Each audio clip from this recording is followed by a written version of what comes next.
Good morning everyone. मैं doctor Tirthanand मिश्र, associate professor राजकीय मीरा कन्या महाविद्यालय उदयपुर।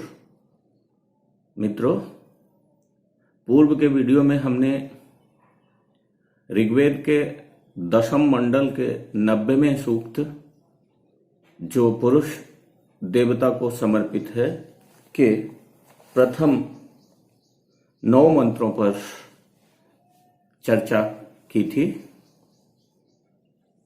आज इस वीडियो के माध्यम से हम इसी सूक्त के अगले 2 मंत्रों अर्थात 10वें और 11वें मंत्रों पर चर्चा करेंगे। मित्रों, जैसा कि आपको विदित है कि पुरुष सूक्त सृष्टि उत्पत्ति विषयक सूक्त के रूप में मान्य है। अतः इन 2 मंत्रों में भी सृष्टि के विविध पदार्थों की उत्पत्ति के विषय में ही चर्चा की गई है। इस सूक्त का 9वां मंत्र कुछ इस प्रकार है। तस्माद् दश्वा अजायन्त ये के चोभयादतः गावो ह जग्गिरे तस्मात् जाता अजावयः। इस मंत्र का अन्वय हम कुछ इस प्रकार कर सकते हैं। तस्मात् अश्वाः अजायन्त ये के च उभयादतः तस्मात् ह गावः जग्गिरे तस्मात् अजावयः जाता। मित्रों, इस मंत्र का अर्थ करने हेतु जब हम इस मंत्र पर दृष्टिपात करते हैं तो हमें अजायन्त यह क्रियापद प्राप्त होता है और बार बार तस्मात् इस पंचम्यंत पद का प्रयोग दृष्टिगत होता है। अतः हम सर्वप्रथम इन 2 पदों पर ही विचार कर लेते हैं। अजायन्त क्रिया पद का तात्पर्य उत्पन्नाः से है, अर्थात उत्पन्न हुए इस अर्थ से है। और तस्मात् जिसका इस मंत्र में बार बार प्रयोग हुआ है, जो पंचम्यंत पद है, उससे तात्पर्य पूर्वोक्तात् सर्वहुतः यज्ञात् से है, अर्थात पूर्व में प्रतिपादित सर्वहुत यज्ञ से है। अब इन 2 पदों को अगर हम आपस में अन्वित करें तो अन्वय होगा तस्मात् अजायन्त, अर्थात उस सर्वहुत यज्ञ से उत्पन्न हुए। अब प्रश्न उठता है कि उस सर्वहुत यज्ञ से क्या उत्पन्न हुए। तो मित्रों, इसके उत्तर के रूप में इस मंत्र में अलग अलग प्रथमांत पदों का प्रयोग हुआ है। अतः हम उन प्रथमांत पदों को एक एक करके तस्मात् और अजायन्त के साथ अगर जोड़ दें तो इस मंत्र का प्रतिपाद्य हमारे समक्ष उपस्थित होता है। और ऐसा करते हुए हम सर्वप्रथम तस्मात् अश्वाः अजायन्त ऐसा करते हैं। अश्वाः इत्युक्ते घोड़े। अब अगर हम इनको अश्वाः को तस्मात् और अजायन्त के साथ जोड़ते हैं तो अन्वय होगा तस्मात् अश्वाः अजायन्त, अर्थात उस सर्वभूत यज्ञ से घोड़े उत्पन्न हुए। पुनः च पद के द्वारा कुछ अन्य उत्पन्न हुए पदार्थों की विवेचना की गई है। तो च, जैसा कि आपको विदित है कि यह संयोजक अव्यय है, तो च का अर्थ होगा और। ये के च, ये के इत्युक्ते जो कोई, उभयादतः, उभयादतः से तात्पर्य है जिसके दोनों ओर दांत हो, ऐसे प्राणी अजायंत उत्पन्न हुए। अब इसको एक साथ अन्वित करें तो अन्वय होगा ये के च उभयादतः ते अजायंत, अर्थात जो कोई भी दोनों ओर दांत वाले अश्व से अतिरिक्त प्राणी थे वे उत्पन्न हुए। तीसरी बात कही गई है तस्मात् यज्ञात गावः जगगिरे। यहां जगगिरे क्रियापद का अर्थ भी उत्पन्नाः से ही है, तो अर्थ होगा कि उस सर्वभूत यज्ञ से गायें उत्पन्न हुई। फिर कहा गया है तस्मात् अजावयः जाताः, उस अजावयः से तात्पर्य भेड़ और बकरियां, अजा से तात्पर्य बकरी और अवयः से तात्पर्य होता है भेड़, और अजावयः यह द्वंद्व समास से युक्त पद है। तो अर्थ होगा तस्मात् अजावयः जाताः का कि उस सर्वभूत यज्ञ से भेड़ और बकरियां उत्पन्न हुई।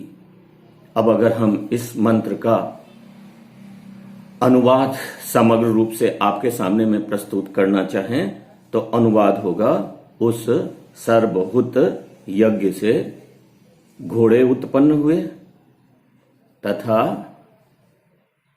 जिन प्राणियों के दोनों ओर दांत होते हैं वे प्राणी उत्पन्न हुए।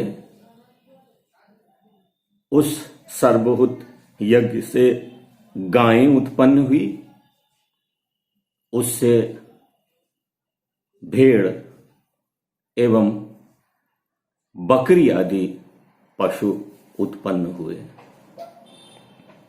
मित्रों, इस मंत्र के द्वारा विविध प्रकार के पशुओं की उत्पत्ति का विवरण हमारे सामने में प्रस्तुत किया गया है। अगला मंत्र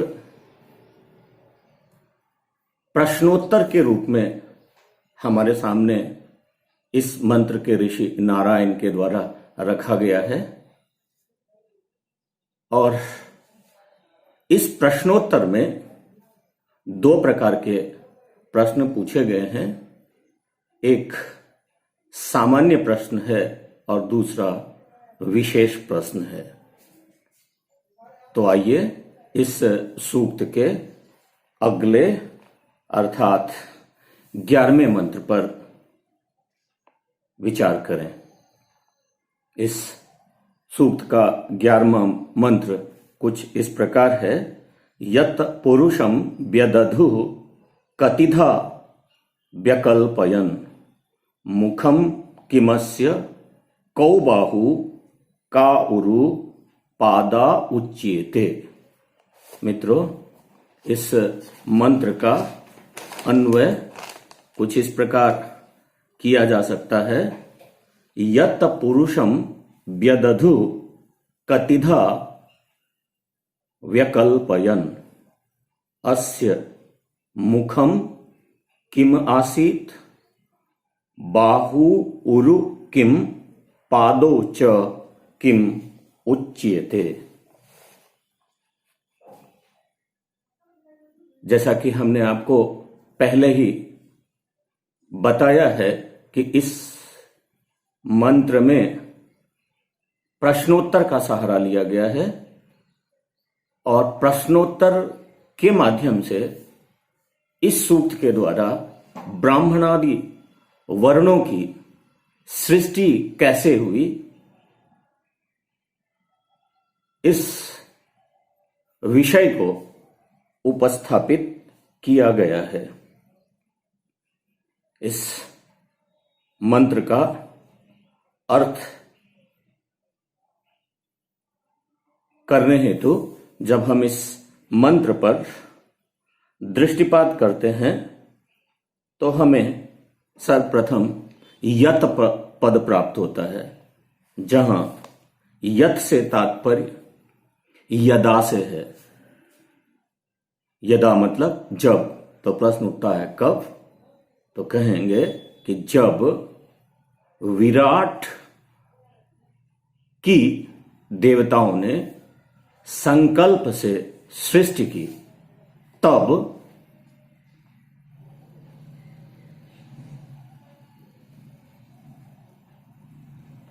कतिधा मतलब कतिभी प्रकार है, कितने प्रकारों से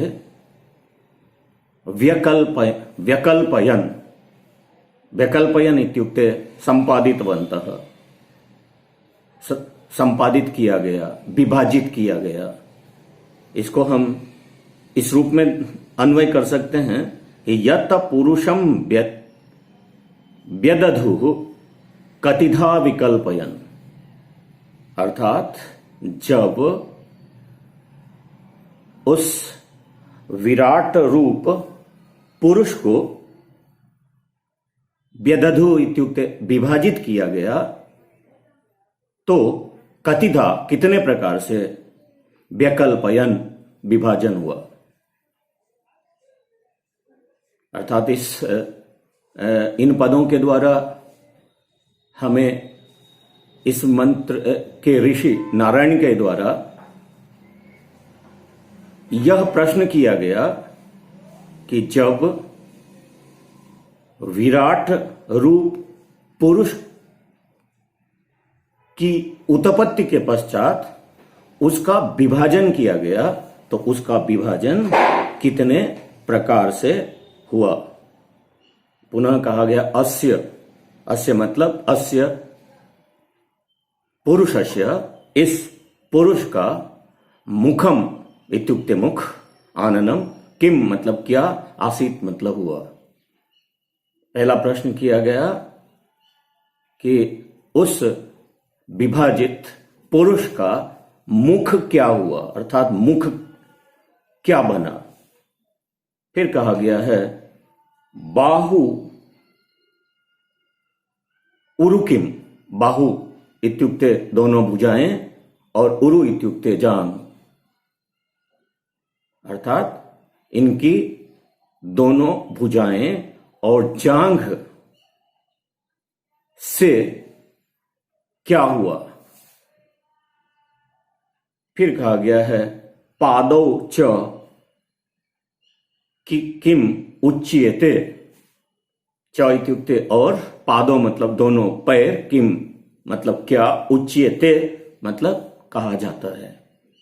अब अगर हम इन को एक साथ अन्वित करें तो अन्वय होगा अस्य मुखम किम आसीत, बाहु उरु किम, पादौ च किम उच्यते, अर्थात इस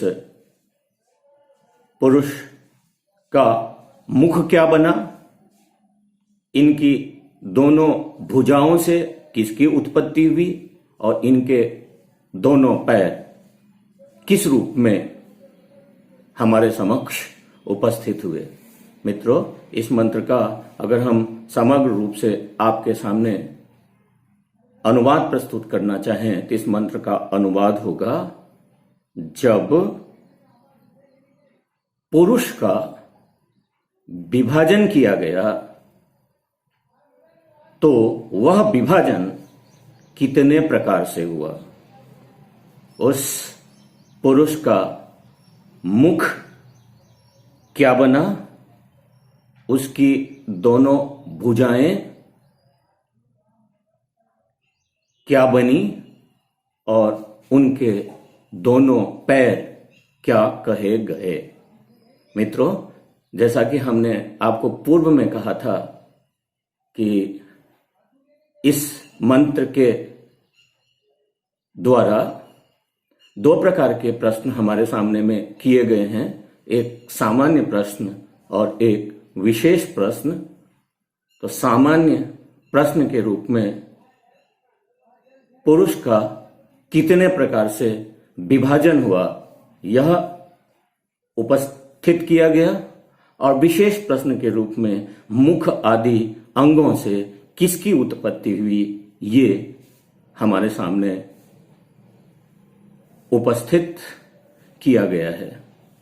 अब इसी मंत्र का सहारा लेते हुए आगे के मंत्रों में ब्राह्मण आदि वर्णों की उत्पत्ति कही जाएगी, जो हम अगले वीडियो में देखेंगे। धन्यवाद।